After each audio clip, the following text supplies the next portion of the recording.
心里充满了你的爱，请也特别保护降服他们，使他们一辈子。Nous voici à Yuli aujourd'hui, sur la côte est de l'île de Taïwan. À peine descendu du train, le père Moal m'a invité à me joindre à lui pour participer à un mariage de la communauté aborigène dont il s'occupe. Vous l'entendez d'ailleurs à l'instant bénir les mariés, installés avec leurs invités sous des tentes le long de la route. À part deux vieilles femmes, plus personne ne porte les costumes traditionnels aborigènes et tout le monde est habillé à l'occidental comme la plupart des Chinois de Taïwan. Le père Moal, des missions étrangères de Paris, est arrivé à Taïwan en 1966 et depuis 27 ans, il s'occupe de la paroisse Mégué à Yuli, dont la majorité des membres appartiennent aux différentes ethnies aborigènes de cette île. On appelle aborigènes les tout premiers habitants de Taïwan qui sont arrivés d'Asie du Sud-Est il y a environ 5000 ans, donc bien avant la colonisation chinoise du XVIIe siècle et bien sûr bien avant l'arrivée de Chiang Kai-shek et de ses troupes en 1949. Le père Moal nous présente l'ethnie avec laquelle nous vivons ce mariage. Alors ici, actuellement, à Taïwan, on a 14 ethnies aborigènes. Cette ethnie s'appelle les Paiwan. Alors les ethnies aborigènes de Taïwan sont divisées en les ethnies de plaine et les ethnies de montagne. Alors ça, c'est une ethnie de montagne qui habite surtout dans le sud de Taïwan. Alors ils sont venus ici à un mariage parce que la maman du marié a aménagé ici à Yuli. Mais en principe, cette ethnie-là n'habite pas ici, elle se trouve donc dans le sud de Taïwan. J'ai assez peu de contact avec cette ethnie-là, sauf par des individus. Enfin, aujourd'hui, il n'y a pas que des individus, il y a pas mal de Paiwan qui sont venus. Alors qu'est-ce qui caractérise le mariage chez les Paiwan ? Chez les Paiwan, comme dans les autres ethnies de montagne, c'est le partage du cochon qui est important. C'est-à-dire que le cochon devient la dot du marié pour la mariée. En fait, c'est un peu le mari qui utilise un certain nombre de cochons pour s'approprier une femme. Donc, la mariée. Donc, ces cochons sont donnés à la famille de la femme. Alors, plus à la fille est cotée, plus on doit donner de cochons. Alors il peut arriver que ça va jusqu'à 15, même 20 cochons, on tue 20 cochons. Alors bien sûr, maintenant le gouvernement essaie de freiner un petit peu, parce que bon, un cochon c'est un animal vivant aussi, alors bon, on essaie de... Oui, mais on aime beaucoup les cochons, et là on en a mangé aujourd'hui pour ce mariage. Oui, de fait, il était très bon, c'est vrai. Donc c'est en fait au moment de ce partage du cochon où on donne une part à chaque membre des deux familles que le lien se fait le lien du mariage se fait dans le monde aborigène. Mais comme ils sont ici aussi dans un autre monde, le monde taïwanais, où il y a un gouvernement civil, donc ils doivent aussi aller à la mairie s'inscrire pour le mariage civil. Mais ils peuvent garder comme leur nom aborigène maintenant. Hein.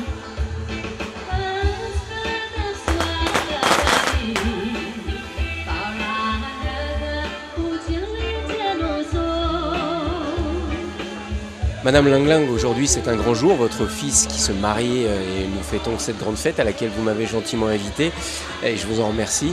Qu'est-ce que ça a représenté pour vous de vivre une fête religieuse à l'occasion de ce mariage et d'inviter le père Moal à célébrer cette cérémonie ?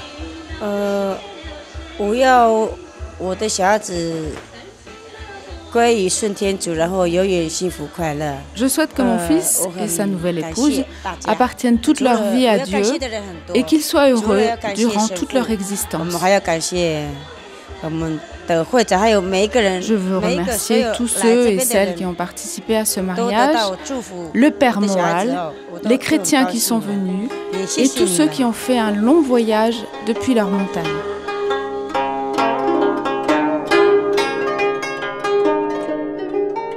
Arrivé à Taïwan en 1959, le père Poinceau, des missions étrangères de Paris, a assisté aux grands bouleversements qu'ont connus les communautés aborigènes. Installé dans le village de Tung Phong, à une dizaine de kilomètres de Yuli, il aura consacré toute sa vie au service de cette communauté, tant sur le plan spirituel que sur le plan matériel, en créant une sorte de banque, une credit union, l'ancêtre du microcrédit. Installé dans sa petite maison près de l'église, tout près des rizières qui font encore vivre quelques agriculteurs, il nous explique pourquoi les aborigènes se sont majoritairement convertis au catholicisme et au protestantisme à partir des années 1945-1950. Il y a eu plusieurs raisons. Il y a une raison un peu politique du fait du départ des Japonais. Ils étaient un peu désemparés sur le plan politique. L'arrivée des Chinois qui étaient un peu oppresseurs à leur égard. C'est le premier point. Le deuxième point, c'est que ils n'étaient pas tellement attirés par les religions locales, le taoïsme et le bouddhisme. Donc ils avaient perdu leur religion ancestrale pratiquement. Alors ils cherchaient une religion, disons, cherchaient une religion. Mais il y a un troisième point aussi qu'il ne faut quand même pas négliger, c'est qu'ils étaient très pauvres et que l'Église catholique et l'Église protestante aussi les ont aidés un peu sur le plan matériel en leur donnant des vivres. C'est ce qu'on s'appelle ça venait d'Amérique, quoi, les habits et de la farine, de l'huile, du maïs. Ça les a aidés beaucoup à démarrer. Il y a une raison politique, une raison religieuse, une raison économique, disons.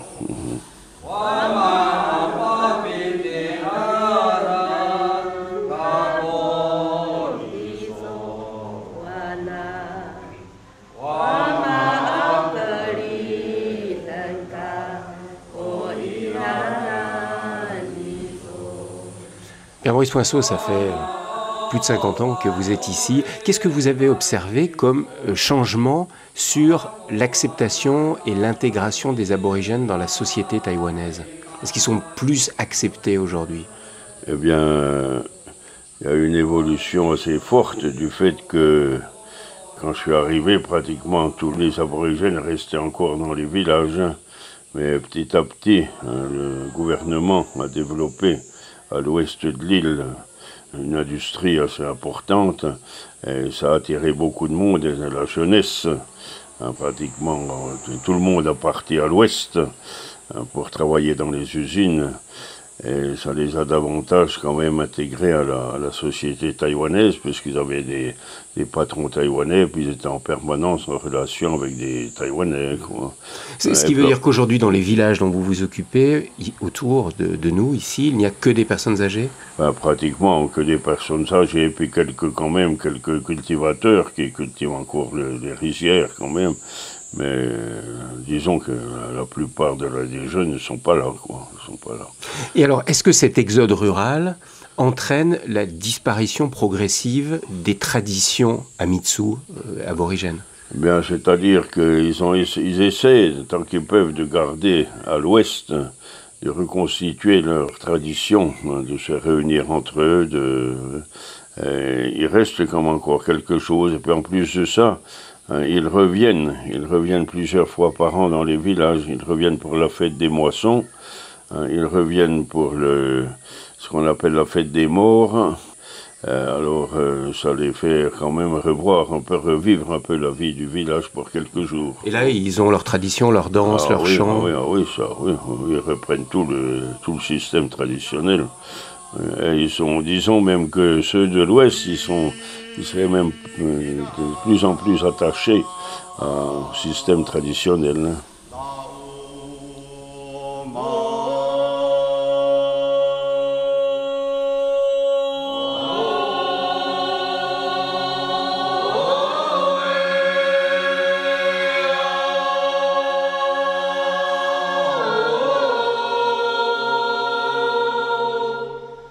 Ce beau chant de la fête des moissons que vous entendez accompagne des groupes de danseurs et de danseuses, tous en tenue traditionnelle, rassemblés en cercle. Aujourd'hui, Taïwan valorise la culture aborigène. C'est bon pour le tourisme, mais aussi cela permet de se démarquer de la Chine continentale et d'affirmer son identité propre. Mais ce fut loin d'être toujours le cas. Lorsque Chiang Kai-shek arriva en 1949 sur l'île de Taïwan, il essaya de siniser toute l'île, interdisant alors de parler ou d'enseigner la langue aborigène à l'école. Les églises protestantes et l'église catholique jouèrent alors un grand rôle pour aider les aborigènes à préserver leur langue et leur tradition. Ce soir, le père Yves Moal est venu dans une famille Amitsu pour préparer la messe de dimanche qui sera célébrée dans la langue des Amitsu. Une douzaine de personnes sont rassemblées pour choisir et pour répéter les chants.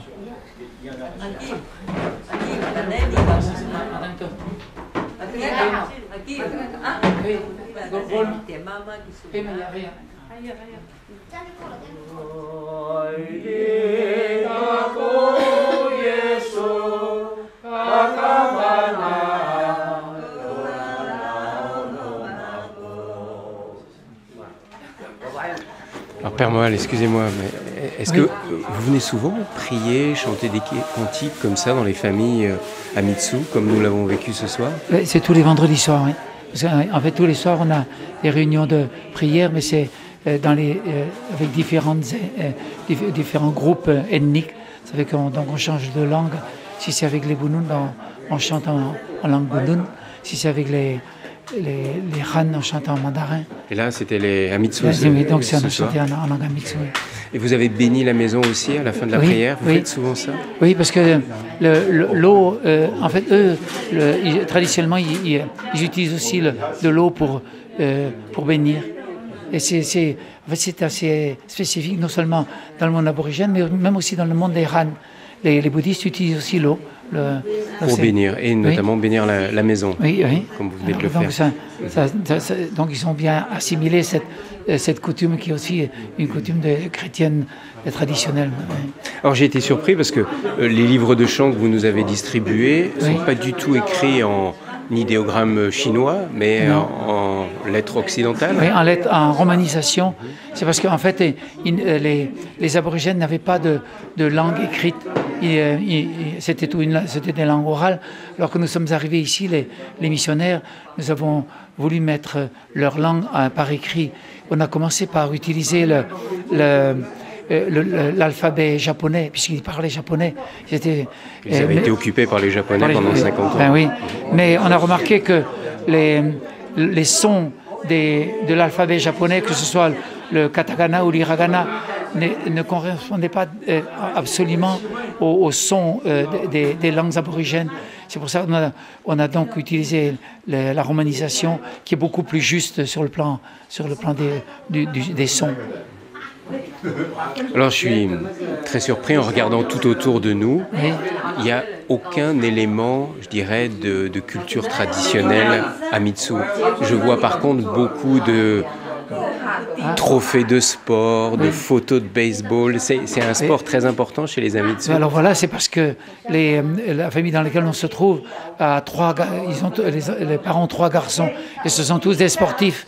Alors l'un d'ailleurs est en Amérique pour jouer au baseball.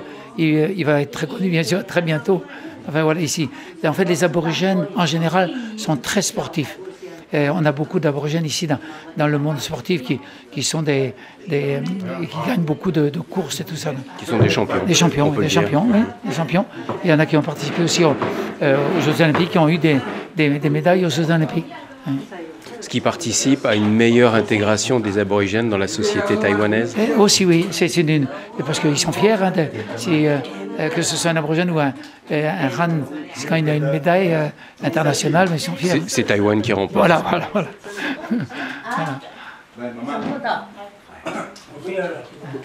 刚才你问的是那个最重要的生活，我们就是要凝聚。 Pour nous, Amitsu, ce qui est le plus important, c'est le vivre ensemble. On ne peut pas vivre tout seul, on a besoin des autres.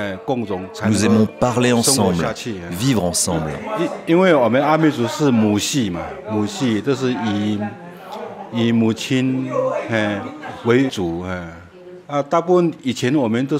Une autre chose qui est devenue très importante aujourd'hui, c'est de trouver du travail, car la société traditionnelle de nos ancêtres, la société agraire, a complètement éclaté.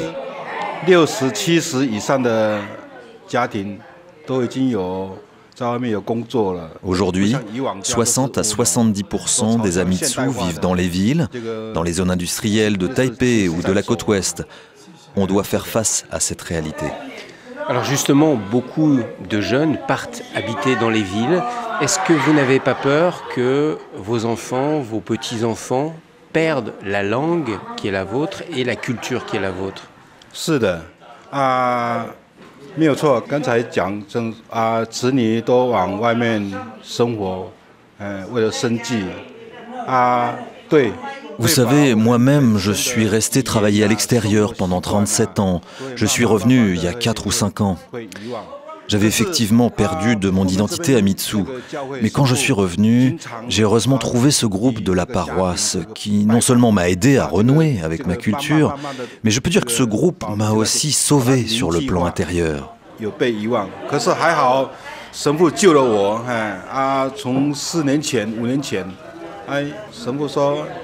他就因为我回来嘛，退休回来他就我母亲说你在那里工作啦。Mais je m'inquiète pour tous ceux qui quittent notre région et nos communautés et ne reviennent pas souvent. Ceux-là risquent vraiment de perdre leur identité aborigène.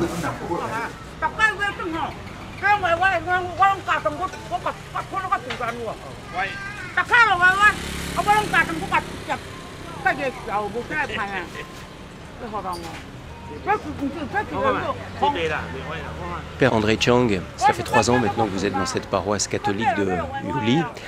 Vous êtes vous-même d'origine chinoise. Quel est le regard en général que les Chinois, les Taïwanais d'origine chinoise, portent sur les aborigènes? 我觉得在汉民族的文化上，他们总觉得原住民的文化上会比汉人比较落后一点。 Les Taïwanais d'origine chinoise pensent que les cultures aborigènes ne valent pas la culture millénaire chinoise.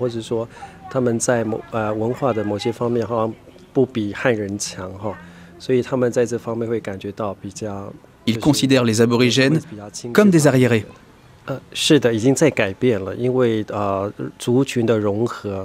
Mais comme il y a de plus en plus d'aborigènes qui intègrent la culture chinoise, surtout par l'école, il y a une osmose qui est en train de se passer entre les Han, les Chinois, et les aborigènes. Vous, ça fait 3 ans maintenant que vous êtes ici dans cette paroisse. Vous êtes en contact avec des aborigènes.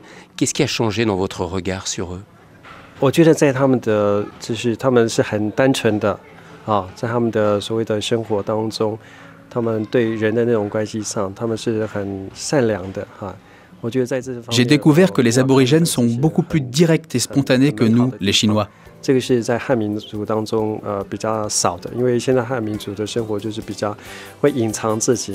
Ils sont d'un abord beaucoup plus facile, plus franc, plus simple. Ils n'ont pas d'arrière-pensée comme nous en avons parfois.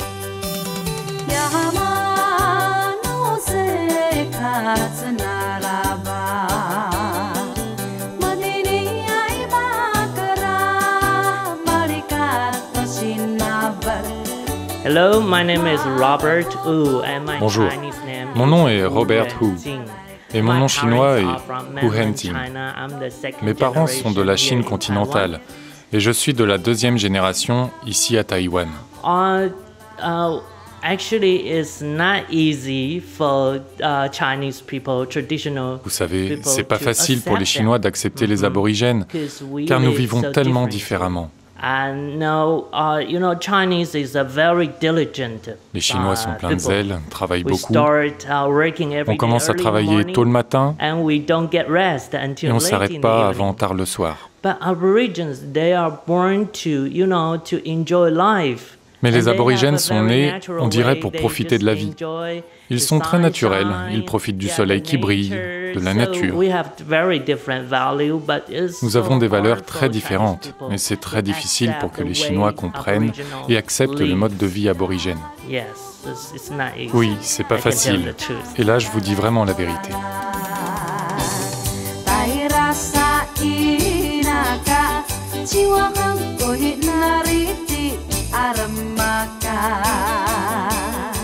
Vous l'aurez compris, il n'est pas facile aujourd'hui pour les aborigènes de Taïwan de trouver vraiment leur place dans cette société chinoise et moderne, malgré tous les efforts de reconnaissance de ces dernières années. Et vous allez l'entendre, de nombreuses aides que reçoivent les aborigènes. Le père Poinceau revient sur toutes ces évolutions qu'il a observées ces 50 dernières années dans les rapports entre Chinois et aborigènes. Eh bien, de fait, au début, la police nous pourchassait quand on essayait de parler aborigène. Et puis maintenant, on nous serait presque pourchassés si on ne parlait pas aborigène. Alors ça vient d'une certaine évolution, disons, à l'égard des aborigènes quand même, mais aussi il y avait un problème politique, c'est que le parti au pouvoir voulait avoir toutes les voix des aborigènes pour lui, donc il les a favorisés, mais enfin, il y a quand même la volonté d'aider les aborigènes à vivre. Et ils ont été bien aidés depuis 20-30 ans. Le gouvernement a complètement changé son attitude à leur égard. Ils ont des aides, des soutiens particuliers? Ah ben, très particuliers, oui. Ils ont beaucoup d'aides. Ils aident beaucoup les villages aborigènes. En plus de ça, les aborigènes ont une pension à 55 ans. Ils ont la retraite à 55 ans, alors que les Taïwanais sont... Les Taïwanais, il faut qu'ils attendent 65.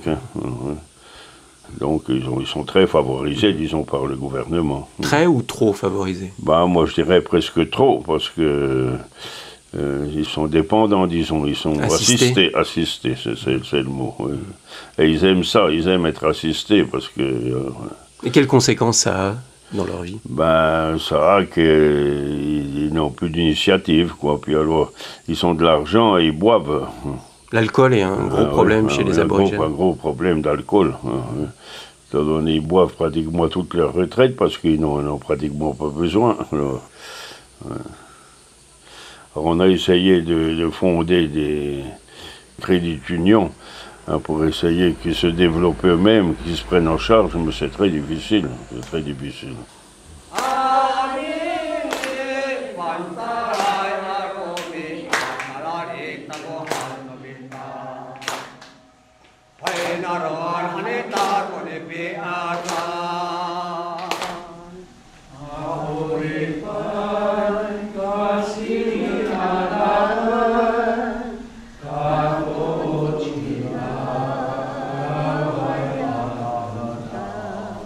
Aujourd'hui dimanche, le père Yves Moal célèbre tout d'abord une messe en Amitsu à 7h du matin, avec une population plutôt âgée, heureuse de chanter dans sa langue et qui reste longtemps à discuter après la messe.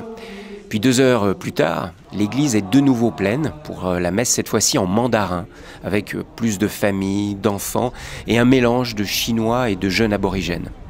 L'après-midi, le père Moal a décidé d'emmener au bord de la mer quelques jeunes, des handicapés, des marginaux dont il s'occupe. Après avoir traversé la montagne qui sépare la côte de la vallée de Yuli, nous nous retrouvons sur la côte est de Taïwan, au bord du Pacifique. Il faut rester là où il y a pied.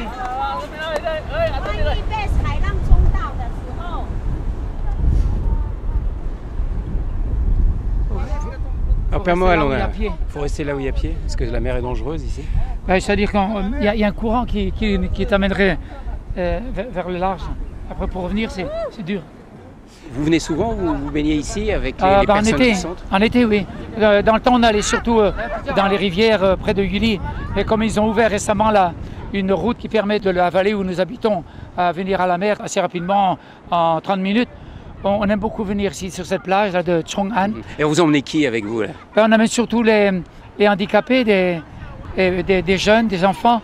Et il faut faire attention, monsieur, on les surveille, parce que dans le Pacifique, il est parfois pas sévère, mais parfois aussi, il y a de grosses vagues. Et c'est la sortie pour eux, si vous les emmeniez pas, ils sortiraient pas de... Ah ben non, ils sortiraient pas, non. Du centre, ils viendraient pas... Et comme ça, ici, regardez, c'est beau, il y a la montagne d'un côté, puis la mer de l'autre, c'est bien formidable. Alors, quelle relation les aborigènes ont avec la mer?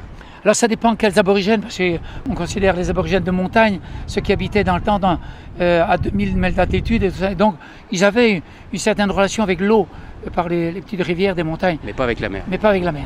Alors eux, ils n'aiment pas tellement la mer.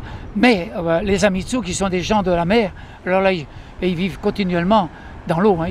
Ici, tout le long de la mer, il y a des villages Amitsu, et la plupart sont des marins innés, ils sont bons. Et pour les Chinois, enfin les Taïwanais chinois? Ah oui, les Taïwanais d'origine chinoise, alors, ils ont pas mal de légendes sur les esprits de l'eau. Alors, ils n'aiment pas tellement, en fait, ils ne sont pas attirés par l'eau. Maintenant, ils ont vu les Occidentaux se baigner, tout ça, dans la mer. Il y a les enfants, là, ils commencent à se baigner, tout ça. Mais il arrive à certains moments de l'année, par exemple, pendant le 7e mois de l'année lunaire, ils n'aiment pas du tout aller à la mer parce qu'ils ont peur que les esprits mauvais de l'eau viennent leur prendre par les pieds. Et les noyer. Et les noyer.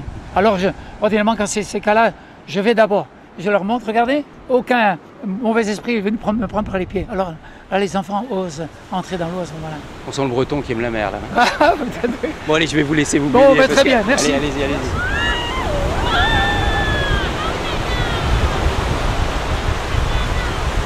Laissons donc le Père Moelle se baigner sur cette côte est de Taïwan. Nous le retrouverons dans notre prochaine émission et nous découvrirons ensemble ses nombreux engagements auprès des populations aborigènes. À bientôt.